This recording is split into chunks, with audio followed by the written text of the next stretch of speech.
नमस्कार दोस्तों, अरेमा ज्ञान संबोधि में आप सभी का स्वागत है। आज की इस ज्ञान संबोधि में हम व्याकरण के बड़े महत्वपूर्ण विषय विराम चिन्हों पर चर्चा करेंगे। जैसा कि आपको मालूम है, नाम से ही पता लग रहा है, विराम विराम मैंने रुकना, विश्राम देना। तो भाषा जहाँ सांस लेती है वहाँ हम विराम चिन्हों का प्रयोग करते हैं और विराम चिन्हों के प्रयोग से वाक्यों में स्पष्टता आती है और उसका जो भाषा सौष्ठव होता है वो निखरता है। तो किसी भी भाषा को, किसी भी वाक्य विन्यास के अंदर, किसी भी सेंटेंस फॉर्मेशन के अंदर यदि हम पंचुएशन का प्रयोग करते हैं तो उससे जो है वो वाक्य प्रभावित होता है और उसका जो प्रभाव है वो अच्छा जमता है। यदि हम विराम चिन्हों का सही प्रयोग नहीं करते हैं तो कई बार अर्थ का अनर्थ भी हो जाता है। तो अक्सर प्रतियोगी परीक्षाओं में जो है इस तरह के वाक्य दिए जाते हैं जिनमें विराम चिन्हों का सही प्रयोग करना पूछा जाता है, या कभी कभी आपको खाली विराम चिन्ह दे दिया जाता है और ये पूछा जाता है कि यह विराम चिन्ह कौन सा है।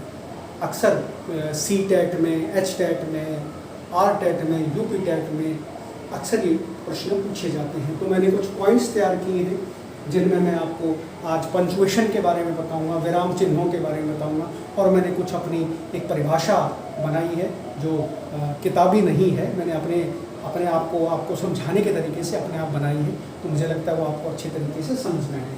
तो पहले तो जैसा मैंने आपको बताया, विराम का अर्थ होता है विश्राम अथवा रुकना।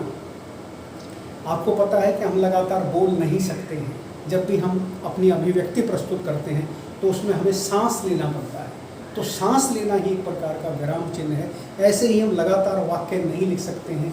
जहाँ वाक्य में हमको रुकना पड़ता है वहाँ हमें देखना पड़ता है कि अल्प विराम लगाना है, उप विराम लगाना है, या अर्ध विराम लगाना है, या कोष्ठक लगाना है, या निर्देशक चिन्ह लगाना है, या कहीं संयोजक लगाना है, या कहीं प्रश्नबोधक लगाना है, या कहीं विस्मयादि बोधक लगाना है। ये निर्भर करता है कि हम वाक्य कैसा बना रहे हैं। तो विराम का अर्थ होता है विश्राम अथवा रुकना।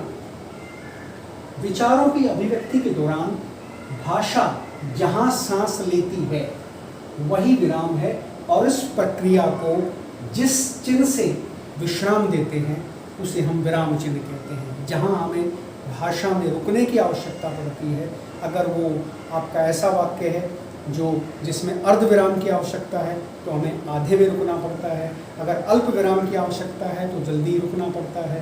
ठीक है, तो इस तरह से हम जो है भाषा जहाँ सांस लेती है वहाँ उसको विश्राम देने के लिए जिस चिन्ह का प्रयोग करते हैं उसी को वास्तव में विराम चिन्ह कहते हैं। जैसा कि मैंने आपको बताया, विराम चिन्हों का सही प्रयोग वाक्य के आशय को सुस्पष्ट कर भाषा को सौष्ठव प्रदान करता है, भाषा को प्रभावी बनाता है, भाषा को इफेक्टिव बनाता है। यदि विराम चिन्हों का सही प्रयोग न किया जाए तो कभी कभी अर्थ का अनर्थ भी हो जाता है। कभी कभी हम वाक्य को समझ नहीं पाते हैं कि वाक्य क्या कहना चाहता है। तो मैंने यहाँ 3 वाक्य बनाए हैं जिसमें मैं आपको दिखाऊंगा कि अगर हम सही विराम चिन्ह का प्रयोग ना करें तो वाक्य अपना कैसा अर्थ देता है। देखिए, ये अक्सर ये वाक्य आपको व्याकरण की पुस्तकों में पढ़ने को मिलेगा। पकड़ो पहला वाक्य है, वाक्य एक ही है लेकिन उसमें अलग अलग कहाँ विराम चिन्हों का प्रयोग करके उस वाक्य का अर्थ क्या निकलता है ये बताने का प्रयास है। पकड़ो मत जाने दो, लगातार वाक्य है, रनिंग सेंटेंस है। पकड़ो पकड़ो मत जाने दो। अब इसमें कहीं भी हमने विराम चिन्ह का प्रयोग नहीं किया तो इस वाक्य के अंदर अस्पष्टता है। ये पता नहीं लग रहा कि पकड़ना है या जाने नहीं देना है, क्योंकि विराम चिन्ह का तो प्रयोग है ही नहीं। तो ये पहला वाक्य आपका पकड़ो मत जाने दो अस्पष्टता प्रदर्शित कर रहा है। लेकिन जैसे ही हमने पकड़ो मत, ये देखिए, जैसे ही हमने पकड़ो मत के बाद अल्प विराम लगाया जाने दो, तो ये वाक्य स्पष्ट संदेश दे रहा है कि पकड़ो मत जाने दो, अर्थात जाने का संदेश दे रहा है, क्योंकि हमने पंचविशन का इस्तेमाल यहाँ सही किया पकड़ो मत के बाद। दूसरा वाक्य देखिए, पकड़ो, पकड़ो के बाद हमने अल्प विराम का इस्तेमाल किया मत जाने दो। ये वाक्य भी स्पष्ट कह रहा है पकड़ो मत जाने दो, मतलब रोकने का संकेत। तो देखिए, पंचुएशन से वाक्य एक ही है, पकड़ो मत जाने दो, पकड़ो मत जाने दो, पकड़ो मत जाने दो। जरा सा हमने पंचुएशन का आगे पीछे इस्तेमाल कर दिया तो वाक्य कुछ का कुछ अर्थ देने लगा। इसलिए हमें सही पंचुएशन का इस्तेमाल करना चाहिए ताकि वाक्य हमारा प्रभाव छोड़ सके।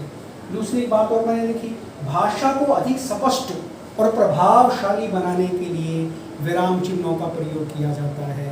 यदि विराम चिन्ह सही स्थान पे, सही जगह पे और कौन सा विराम चिन्ह का प्रयोग करना है, यदि हमें इसकी समझ आ जाए तो हमारा भाषा सौष्ठव निखर जाता है, हमारी भाषा प्रभावी हो जाती है। यदि मैं बात करूं तो हिंदी में मुख्यतः 15 विराम चिन्ह हैं।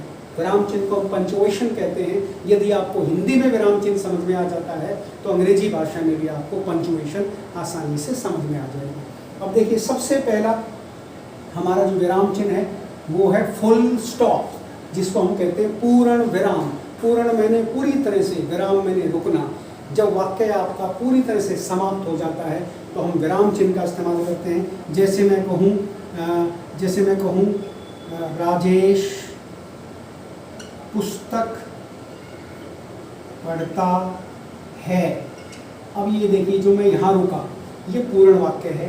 ये एक तरह से पूर्ण विराम का उपयोग किया गया है। राजेश पुस्तक पढ़ता है, ये पूर्ण विराम का इस्तेमाल किया। उसके बाद है अल्प विराम। अल्प विराम को हम कहते हैं कॉमा, जहाँ वाक्य में जल्दी जल्दी रुकना पड़े। अल्प मैंने थोड़े में, विराम मैंने थोड़े में रुकना, तो जहाँ थोड़े में रुका जाता है वहाँ हम अल्प विराम का इस्तेमाल करते हैं। जैसे मैं कहूँ राकेश अल्प विराम मोहन और राजेश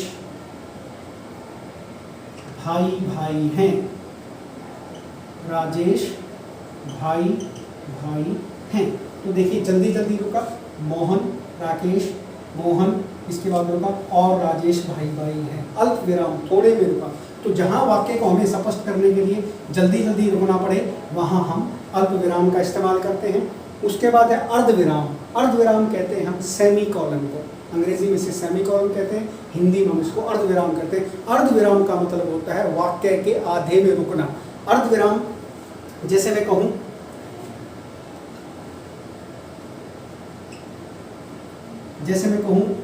गांधी जी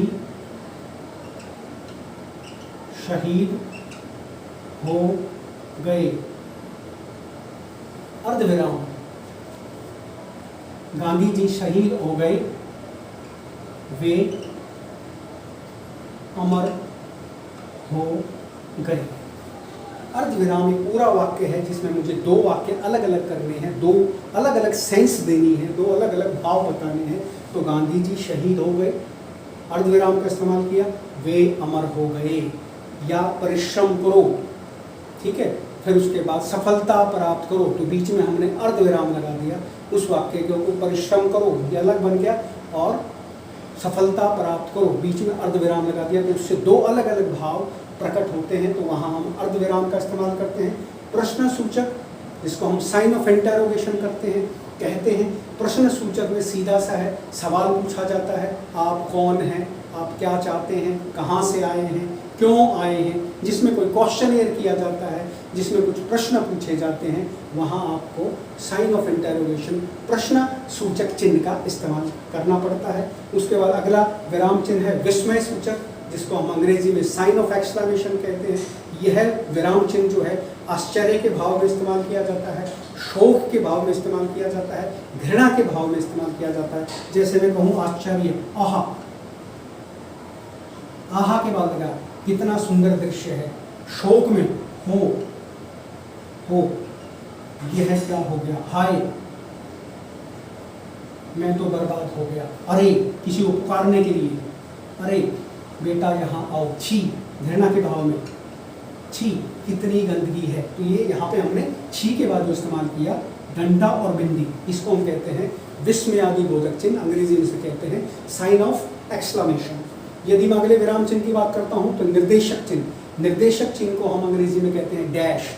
निर्देश माने डायरेक्शनल एरो, निर्देश करना किसी चीज़ का। इस विराम चिन्ह का इस्तेमाल हम जो है संवाद और वार्तालाप में वक्ता के नाम के बाद हम इस विराम चिन्ह का प्रयोग करते हैं। जैसे मैं कहूँ राम, ये हमने निर्देशक चिन्ह का इस्तेमाल किया, वक्ता है राम। जानकी तुम ठीक हो, जानकी तुम ठीक हो। राम, ये वक्ता के बाद जो है निर्देशक चिन्ह का इस्तेमाल किया। जानकी तुम ठीक हो, मैं अभी आता हूँ। वाक्य कितना बड़ा लो, ठीक है। तो ये आपका निर्देशक चिन्ह हो गया, जहाँ संवाद वार्तालाप में वक्ता के बाद हम जो है निर्देशक चिन्ह का इस्तेमाल करते हैं। उसके बाद है उपविराम। उपविराम को हम अंग्रेजी में कहते हैं कॉलन। इसका इस्तेमाल किया जाता है जहाँ कहीं हम किसी शीर्षक का चुनाव करते हैं, जहाँ कहीं हम किसी अनुच्छेद के अंदर शीर्षक का चुनाव करते हैं, या किसी पुस्तक में हम पुस्तक का जो टाइटल ढूंढते हैं उसके ऊपर जो शीर्षक लिखा जाता है, उसमें हम इस विराम चिन्ह का इस्तेमाल करते हैं। इस विराम चिन्ह को आप ऐसे इस्तेमाल कर सकते हैं, देखिए जैसे मैं कहूँ दहेज, दहेज, मैंने यहाँ विराम चिन्ह का इस्तेमाल किया, दहेज, नारी की समस्या, ये पूर्ण विराम है। तो ये जो यहाँ हमने इस्तेमाल किया इसे हम उपविराम कहते हैं। इसे अनुच्छेद में शीर्षक के रूप में इस्तेमाल किया जाता है। इसको बीच में भी इस्तेमाल कर सकते हैं, निर्भर करता है कि हमारा शीर्षक कैसा है। दहेज में यहाँ ऐसे भी कह सकता था इसको दहेज प्रथा, फिर उपविराम का इस्तेमाल करके कर सकता था नारी का अभिशाप। तो हमें जैसा वाक्य बनाना होता है, जिस तरह का वाक्य बनाना होता है, उसके हिसाब से हम विराम चिन्ह का प्रयोग करते हैं। उसके बाद है योजक। योजक को हम अंग्रेजी में कहते हैं हाइफन। योजक का निशान होता है छोटा, जैसे आपने देखा होगा निर्देशक चिन्ह में बड़ा निशान था और इसमें योजक में छोटा निशान होता है। निर्देशक का तो मतलब होता है एरो और संयोजक का मतलब होता है योजक। योजक का मतलब संयोजक। संयोजक मैंने दो युग्मों को जोड़ने वाला, दो पेयर्स को आपस में जोड़ने वाला, जैसे भाई बहन, माता पिता, दिन रात के बीच में जो आया। तो वाक्य में जहाँ कहीं भी युग्म आ जाएं, जोड़े वाले शब्द आ जाएं, पाप पुण्य, भाई बहन, दिन रात, क्रय विक्रय, वहाँ हम जो है योजक चिन्ह का इस्तेमाल करते हैं। उसके बाद है लाघव चिन्ह। लाघव चिन्ह को हम एब्रिविएशन कहते हैं। किसी भी बड़े शब्द को संक्षिप्त रूप से लिखने के लिए हम जो है इसका लाघव चिन्ह का इस्तेमाल करते हैं। जैसे आपको डॉक्टर लिखना हो तो आप डॉक्टर को ऐसे लिखेंगे, ये आपने संक्षिप्त कर दिया। आपको प्रोफेसर लिखना हो तो आपने प्रोफेसर को ऐसा लिख दिया। आपको देखा होगा परीक्षाओं में आपने कृपया पृष्ठ उलटिए, ये देखिए मैंने इसको शॉर्ट कर दिया। अगर बड़ा लिखना चाहता तो कृपया पृष्ठ उलटिए, ये इतना बड़ा वाक्य हो जाता। अब इसको मैंने संक्षिप्त कर दिया, कृपया पृष्ठ उलटिए, लाघव का इस्तेमाल कर दिया। उसके बाद है उद्धरण चिन्ह। उद्धरण चिन्ह का हम इस्तेमाल वहाँ करते हैं जहाँ कोई भी कोटेशन दी जाती है। जैसे गांधी जी ने कहा, इन्वर्टेड कॉमा बिगिन, अंग्रेजी में आप सुनते हैं, हिंदी में उद्धरण चिन्ह। तो गांधी जी ने कहा, उसके बाद उद्धरण चिन्ह शुरू हो गया, अंग्रेजों भारत छोड़ो, उसके बाद पूर्ण विराम और आपका उद्धरण चिन्ह इन्वर्टेड कॉमा बंद कर दिया हमने। तो जहाँ कहीं हम कोई कोटेशन देते हैं, कोई बड़ी बात कहते हैं, कोई किसी बड़े व्यक्ति से जोड़ करके उसका वक्तव्य देते हैं, वहाँ हम उदाहरण चिन्ह का इस्तेमाल करते हैं, उद्धरण चिन्ह का इस्तेमाल करते हैं। ये आपका डबल कॉमा होता है, एक अर्ध उद्धरण भी होता है, इसको सिंगल कॉमा कहते हैं।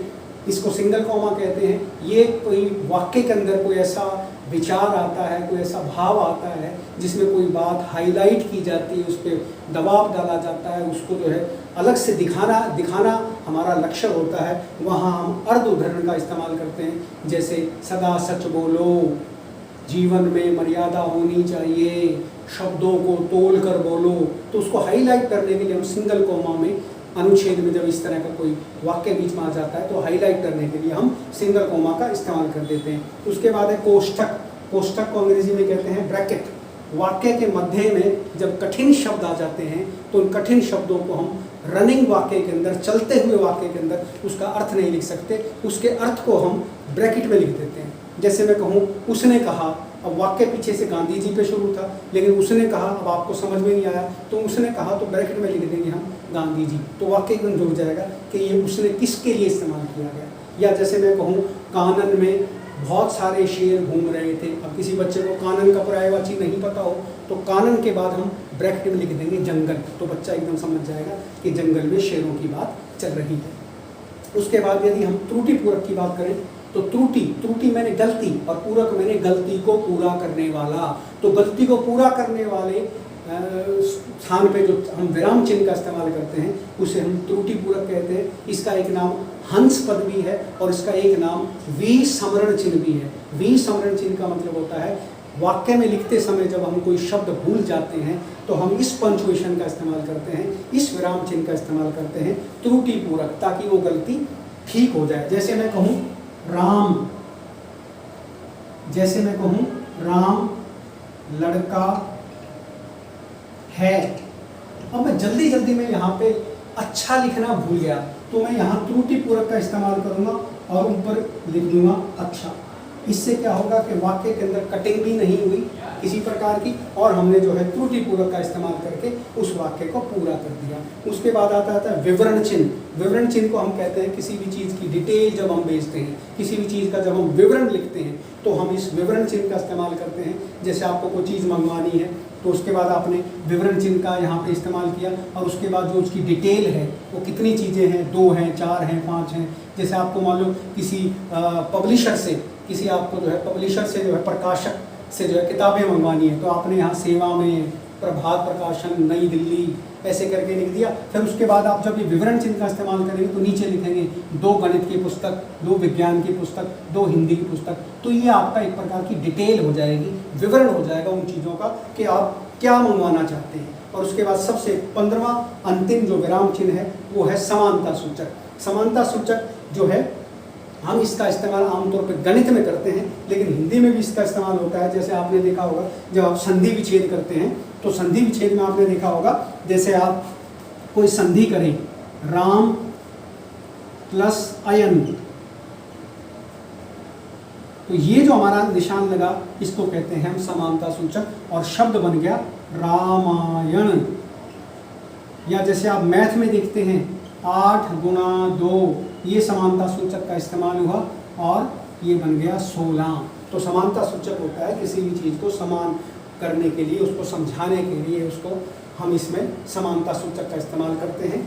और इसको इंग्लिश में इज इक्वल टू बोलते हैं। साइंस में आप करते हैं इतना इतना इज इक्वल टू, ऐसे ही बराबर का निशान राम जमा अयन बराबर रामायण, इसके बराबर समानता होगी, इन दोनों शब्दों की समानता होगी राम जमा अयन रामायण। तो इस प्रकार से विराम चिन्ह जो है एक भाषा को भाषा सौष्ठव प्रदान करते हैं, और भाषा जहाँ सांस लेती है, रुकती है, विश्राम करती है, वहाँ हम किसी न किसी विराम चिन्ह का इस्तेमाल करते हैं। विराम चिन्ह से जो है भाषा सुस्पष्ट होती है और अपना प्रभाव छोड़ पाती है। तो इस प्रकार मैंने आपको आज के इस विषय में, आज के इस लेक्चर में विराम चिन्ह समझाने का प्रयास किया। ये 15 विराम चिन्ह ऐसे हैं जो प्रतियोगी परीक्षाओं में अक्सर पूछे जाते हैं। आमतौर पे जो है आपसे कोई ये सिंबल्स हैं, इनके ये विराम चिन्ह हैं, इन चिन्हों को दिखा करके पूछा जाएगा कि इसमें कौन सा अर्धविराम है, कौन सा अल्पविराम है, कौन सा उपविराम है। तो आपको इन विराम चिन्हों की पहचान होनी चाहिए, और विराम चिन्हों के साथ ये पता होना चाहिए इसका नाम क्या है, योजक है, उपविराम है, निर्देशक है, विस्मय सूचक है, और इसका उपयोग कैसे किया जाता है ये भी आपको पता होना चाहिए।